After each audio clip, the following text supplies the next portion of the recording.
औज़ुबिल्लाहिमिनश्शैतानिर्रजीम बिस्मिल्लाहिर्रहमानिर्रहीम। कुरान मजीद सूरह नहल में अल्लाह ताला कहता है कि अब जाओ जहन्नम के दरवाज़ों में घुस जाओ, वहीं तुमको हमेशा रहना है। बस हकीकत ये है कि ये बहुत ही बुरा ठिकाना है।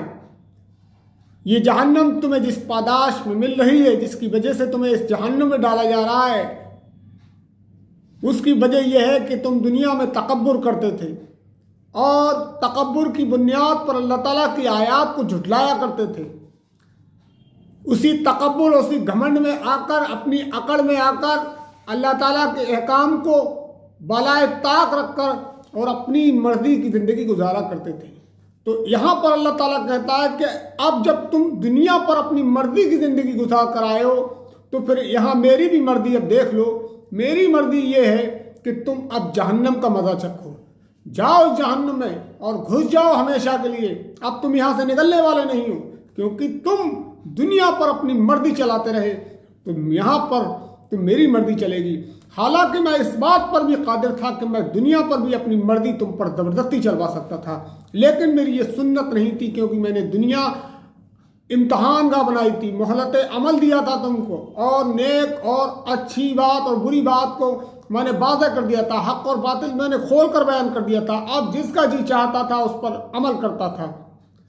तो ये अल्लाह ताला ने साफ साफ बता दिया कि अब जो दुनिया में जो तुम काम कर कर आए हो, जिस मुतकब्बराना अंदाज में तुम ज़िंदगी गुजार के आए हो, यानी कि तुम्हारे सामने कोई दीन की बात पेश करता था, इस्लाम की बात पेश करता था, अल्लाह की बात पेश करता था, तौहीद की बात करता था, तो तुम अकड़ में आ जाते थे, अना के शिकार हो जाते थे, घमंड में आ जाते थे और अपनी बात पर अड़े रहते थे।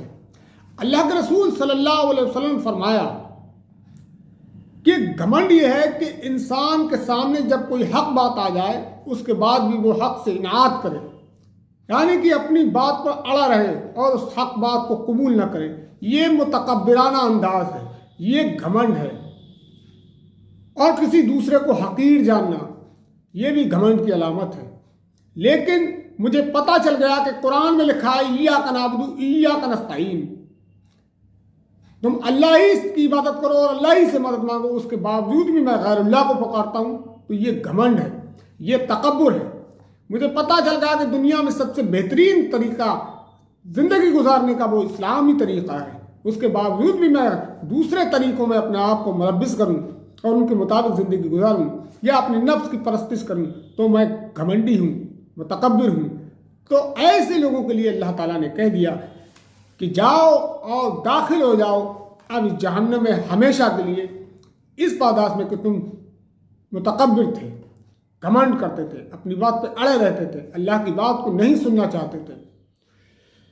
जिस तरह इंसानी जिस्म बीमार पड़ते हैं, इसी तरह इंसानी कुलूब भी बीमार पड़ जाते हैं। जिस तरह इंसान का जिस्म बीमार हो जाता है, तवानाई नहीं रहती, ताकत नहीं रहती, उसमें चलने फिरने की कुव्वत बाकी नहीं रहती, और उसका मन चाहता है, उसका जी चाहता है कि मैं लेटा रहूं, आराम करता रहूं और सोच विचार करता रहता है कि किसी तरीके से मेरे अंदर कुव्वत आ जाए, ताकत आ जाए, बीमारी दूर हो जाए। तो इसी तरीके के इंसान का दिल भी बीमार हो जाता है। रसूलुल्लाह ने फरमाया जैसे लोहे पर जंग आ जाती है, ऐसे दिलों पर भी जंग आ जाता है। सहाबा इकराम रज़ियल्लाहु अजमईन ने पूछा, या रसूलुल्लाह सल्लल्लाहु अलैहि वसल्लम, हमारी तलवारों पर, हमारे बालों पर जब जंग आ जाता है, हमारे लोहे पर जब जंग आ जाता है, तो हम उसको पॉलिश करते हैं, साफ करते हैं, साफ हो जाता है। दिलों का जंग कैसे साफ होता है? रसूलुल्लाह ने फरमाया हुब्बुद दुनिया व कराहियतुल मौत, तुम जो है रसूलुल्लाह ने फरमाया कि तुम मौत को कसरत से याद करो और जो है कुरान की तिलावत करो, यानी कुरान से अपने रिश्तों को मजबूत करो।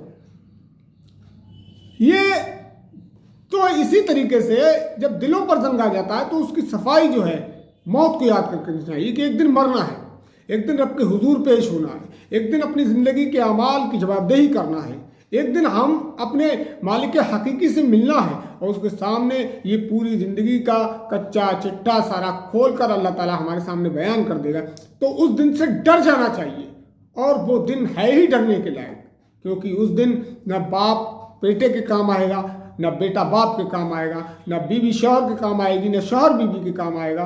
कोई किसी के काम आने वाला नहीं है, जिगरी दोस्त के काम आने वाला नहीं है। वहाँ तो सिर्फ और सिर्फ इंसान के जो सहले अमाल होंगे वही उसकी सपोर्ट में खड़े होंगे और वही उसका साथ देने वाले होंगे। जिस्मानी अमराज का इलाज दिलों के अमराज से बहुत आसान होता है।